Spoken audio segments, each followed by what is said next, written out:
Hello everyone, welcome back to the channel. Today we're covering the Delta Force mobile update that began rolling out on May 22nd, 2025. The patch is in game, so just open the game and it updated. If anything feels off after the download, simply restart the game and you should be good to go. The headline addition is Black Hawk Down solo mode, now live on PC. No news of it coming into mobile as of now. From 23rd to 29th May, 4 limited time events dominate the operations tab. Magical Career Carton accelerates marketplace, refreshes while rewarding mission completion with armament vouchers. Lux Favors grants lucky caviar packs simply for playing operations matches. Running concurrently, the pop-up Technique Alloy Store lets you exchange surplus alloys for quantum keys and 7-day advanced save box access. And Final Score converts warfare points directly into additional quantum keys and armament vouchers. In short, every regular match this week feeds into meaningful progression. Make sure to capitalize. If you prefer cosmetics, the Luminous Alloy Bundle is available until the 19th of June. For 1,600 Delta tickets or Delta coins, you'll receive U, Z and G 3 weapon appearances, plus a matching charm, avatar, calling card and spray paint. Let's open the balance chapter with Uluru first Quickset cover. Now projects out to 30 meters, double its previous reach. So Uluru players can plan hard cover for teammates across an entire street. Just as important, that cover materializes in 2 seconds instead of 5, effectively with extra durability in operations. Composite Incendiary has been sharpened too. Its minimum damage band shifts up to 12 meters and the ignition delay after impact drops to a quarter second, meaning the moment it hits the ground, it's already forcing enemies off angles. Next up is Shepherd, whose sonic trap now persists over a wider area. Its effective leash extends to 70 meters instead of 60. For Toxic, the adjustments are more substantial. Across all modes, once an opponent removes a Dragonfly node, their natural health regeneration delay stretches from 1.5 seconds to 2.5 seconds. In operations, the retuned Adreno Boost lasts 25 seconds, up from 15, but now carries a 60-second cooldown. Meanwhile, the Dragonfly Swarm itself drains health faster at 7.5 health per second and chops 90 points off an enemy's maximum health instead of 55. She never picks up a durability boost but pays for it with a longer cooldown in Warfare.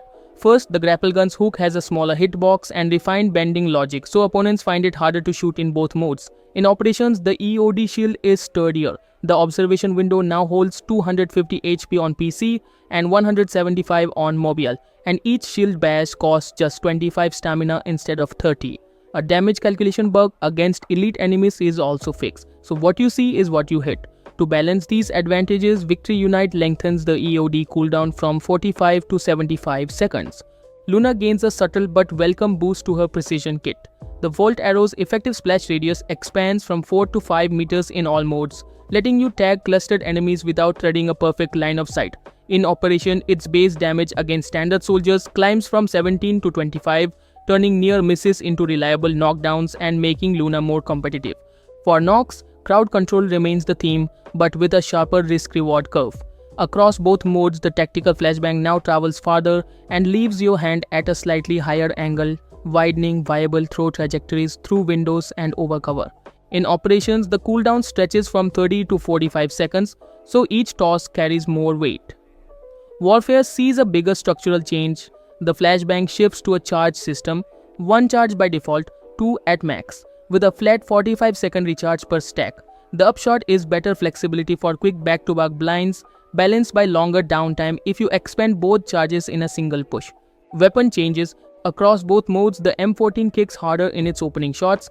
The A as well feels noticeably steadier after a recoil pass. The double-barrel shotgun shaves a sliver of its reload animation, and the blinding flashlight blinds for 1 second rather than 2. Small changes, but you'll feel each of them inside the first magazine. In Warfare, the M250 loses a measure of its torso shred. Abdomen multiplier drops to 0.8, and limb hits now mirror that value instead of slightly higher. The ever-popular K437 also sees its wings clipped. Base damage nudged to 24, with sharper fall-off at every range band, so laser beams at 70 meters are finally off the menu. Conversely, the AUG's Dawn Zero integral suppressor is reworked into a genuine meta piece. Stability flips from -3 to +4, and the suppression radius bumps to large, though hipfire accuracy dips a hair. The 725 shotgun becomes the clear winner of the patch. base damage rockets from 25 to 34, and its 8-meter fall-off now starts higher, giving close quarters players near guaranteed 1-pump potential. In short, expect fewer long-range laser fights from the K437 and M250, more stealth-stable AUG builds, and a surge of confident 725 carriers in tight objectives. Switching to the operations-only tuning, this patch reads like an armory refit. The AS Val becomes a calmer, longer-legged rifle when you bolt on the VSS Tsunami barrel, extra range and 6 points of stability offset by a modest hipfire dip, while the Elite Integral stock piles on another 6 stability at the cost of baseline control. The Ash 12 is quietly deadlier. A higher limb multiplier means marginal hits bite harder and its attachment slate shuffles to reward careful builds. Skeleton stock gains recoil control but loses raw handling. Both Titan muzzle pieces trade recoil for wider suppression, and even the 30-round mag now taxes handling less. Meanwhile, the CI-19 sheds its shakiness. The stable gas block now flattens horizontal kick instead of boosting handling, and the rapid variant drops its old stability penalty entirely, giving full auto builds more headroom. The AUG's integrally suppressed barrel also sees a welcome tune-up, significantly better control and stability, plus a bump to large radius suppression. So stealth players can stay on target without wrestling the gun. Shotgun devotees get a treat as the 725 picks up 2 base damage and extra armor penetration, turning tight corner ambushes into guaranteed deletes, and the Vector closes the deal with a buff to calf damage, rewarding that trademark hip spray when enemies slide past cover. To close out the patch notes, a trio of quality of life fixes tidies up the edges. You can see in your screen. Drop your opinions and your revised loadouts in the comments. If this breakdown saved you some menu surfing time, a like and a sub are always appreciated, and don't forget to ring the bell so YouTube actually tells you when the next deep dive drops. Thanks for watching, good luck in the queues, and I'll catch you on the battlefield. Objective Bravo 1 is out.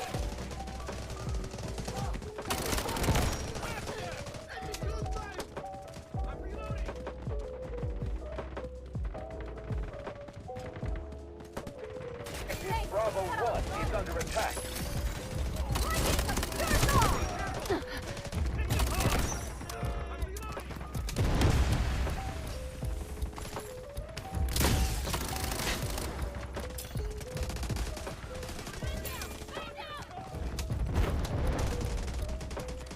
Objective Bravo 2 cleared.